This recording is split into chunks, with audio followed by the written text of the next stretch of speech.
The Andromeda Galaxy is far away from our own planet, but the astrophilites who populate it have made contact with our people several times. According to the Astrophyllite mythos, Time, as an anthropomorphized being, was tired of being alone and was bored, so he pricked his finger with his nail. The dark blood that flowed from his finger became the current of the universe. That's why, according to the Astrophilites, space appears to be so dark. Time was a being who, in the past and today, did not interfere much with the workings of the universe he created. He created the god Grande and the goddess Venti for his own amusement and company in the emptiness of the void. Grande and Venti only had each other in the beginning, and as a result, they became really close. Later, Grande desired to have more beings around him, so Time created the goddess Voldir. However, Grande and Voldir never got along.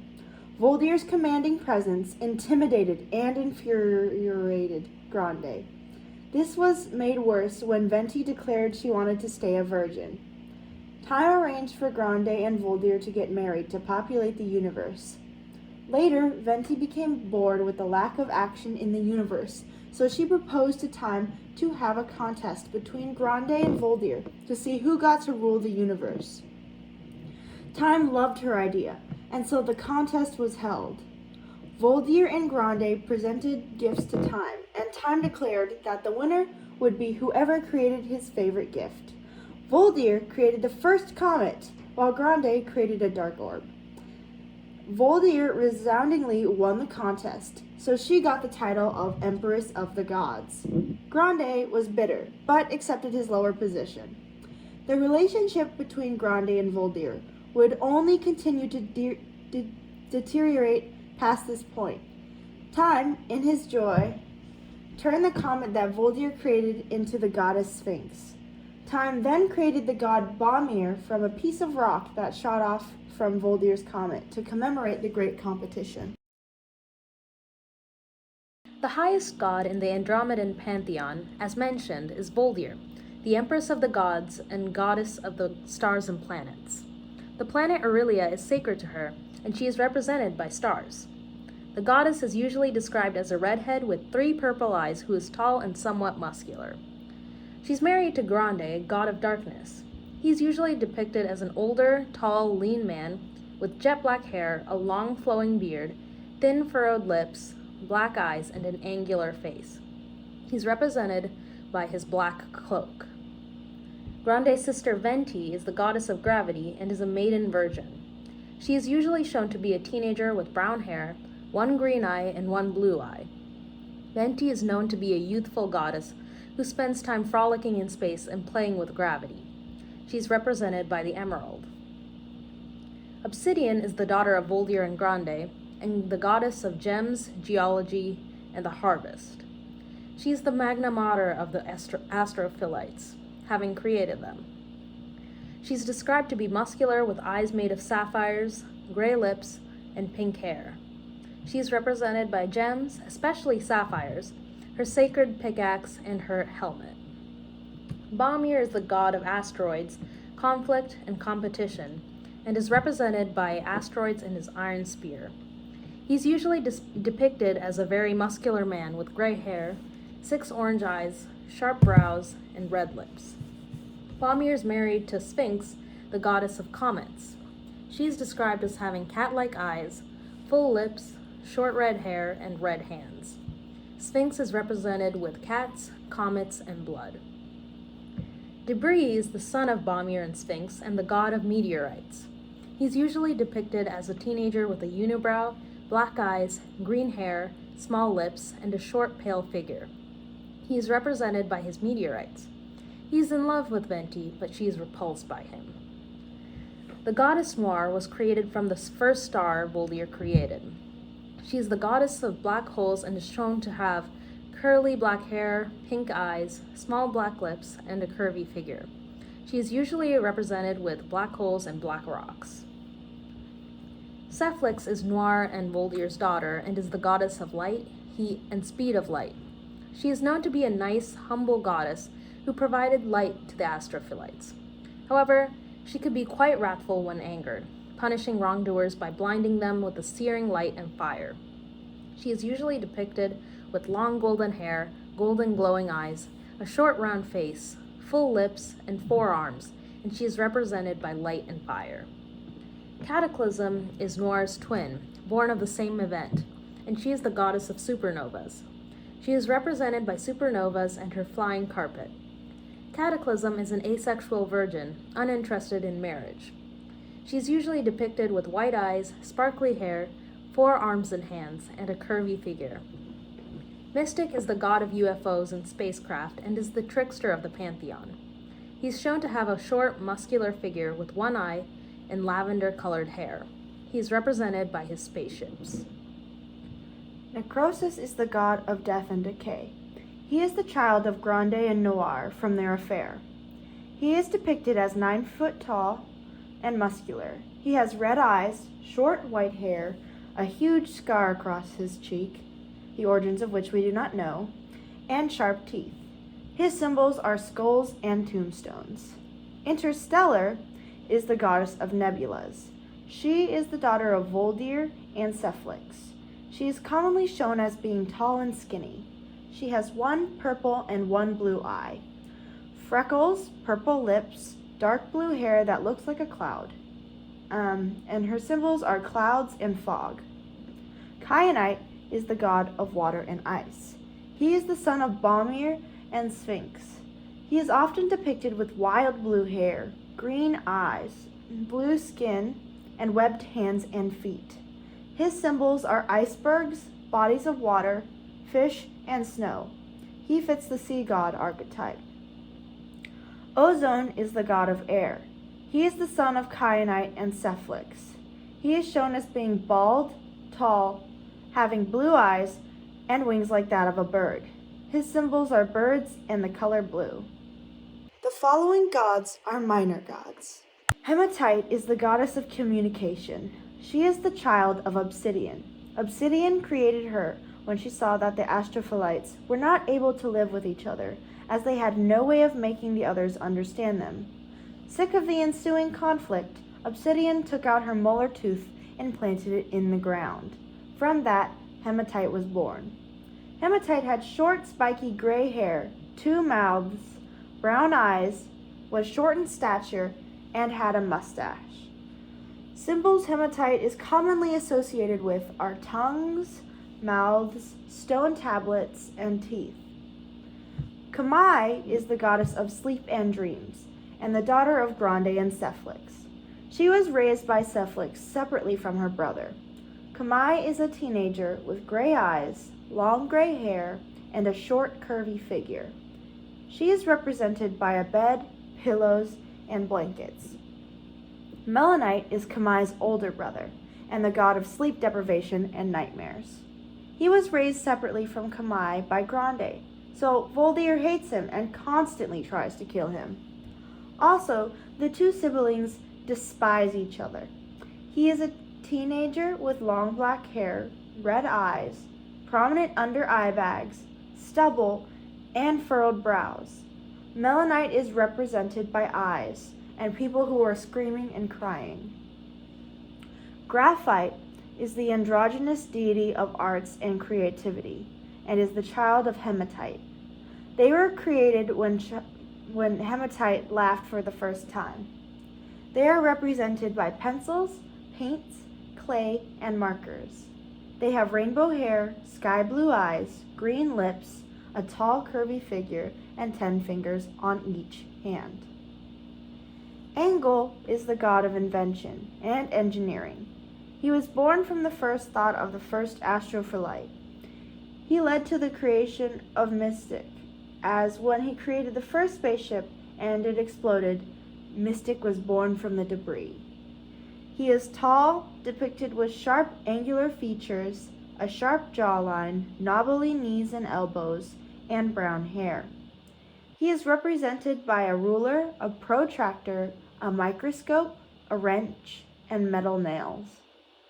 Fedya is the goddess of education, learning, study, and the daughter of Graphite and Angle. She is usually depicted as a beautiful woman with glasses, hazel eyes, black hair pulled into a loose bun, and a short, curvy figure. She is represented by writing, cave inscriptions, and garnets. The Astrophilites were created by the goddess Obsidian when she found a beautiful rock on one of Voldir's planets and swallowed it. She spit out the first Astrophilite, a woman, along with the rock. She gave the rock to the first Astrophilite, who loved it so much that it turned into the first man. From there, the Astrophilites began and spread throughout the Andromeda galaxy, worshipping Obsidian as their mother goddess. The Astrophilites are thought to be bystanders, rather than heroes or villains, in their universe. Backstory: Agate was an astronomer and a worship of Fedya. One night, he was out in the moonlight studying Aurelia, a planet that happened to be Voldir's favorite planet. Voldir saw this and was pleased, so she disguised herself as a beautiful young astronomer and seduced him. From this one-night stand, Citrine was born. Years later, an earthquake occurred on the planet Agate and Citrine were living on. This earthquake was caused by the goddess Obsidian because she was angry at the Astrophilites for not respecting and worshiping her. The earthquake was so big that the planet had begun cracking apart. Citrine did not want her people to die, so she tried to plead to Obsidian for forgiveness, but Obsidian refused to stop. Citrine felt that there was no hope left, and she was ready to accept her fate, which was death. But in a tragic, shocking turn of events, Citrine's father died from a fatal fall into the cracking ground. It was at this moment that Citrine decided that she was going to save her people in memory of her father. So in an act of desperation, Citrine began preparing to travel. Mystic then visited Citrine and promised to help her in her journey. He provided her with a special ship that could travel to the gods.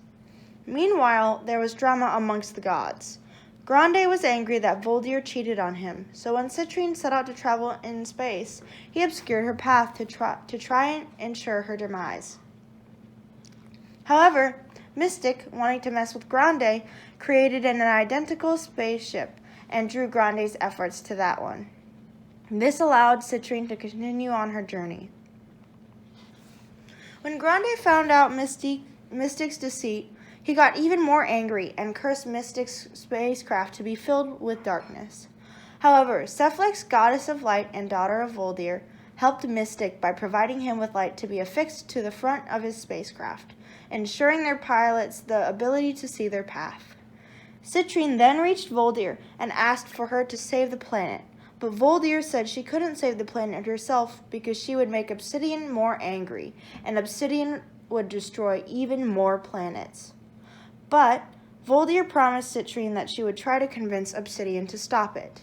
Obsidian said that she was willing to save the planet, but only if Citrine completed a set of trials to prove her people's worthiness of life.